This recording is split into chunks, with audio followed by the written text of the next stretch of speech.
Good morning guys! So today, lilinisin ko lang yung mga halaman dito sa harap ng bahay namin. Yan o, medyo magubat na. Simple lang pero ang sarap gawin ito lalo na kapag tahimik ang umaga.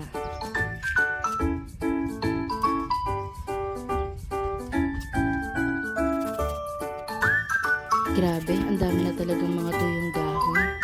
Kayo ba? Nag-enjoy din ba kayo pag naglilinis kayo ng mga halaman? O napipilitan lang?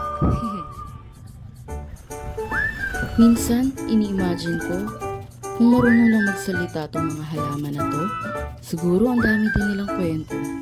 Ilang beses silang nainitan, nabasa, nalipasan ng araw, pero steady pa rin sila. Sana all, diba? Ang ganda ng sikat ng araw ngayon, kaya na-inspire na rin ako magsimula na mag-washing. Ang sarap magtrabaho pag ganito yung umaga.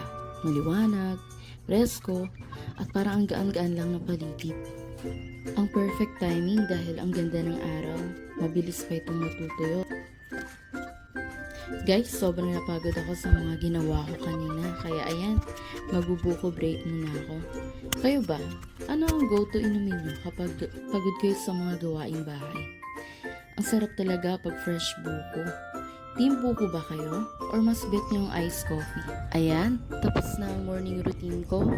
Sana kahit konti, nakapag-relax kayo kasama ko. Salamat sa pagsama. Kita-kits sa next vlog.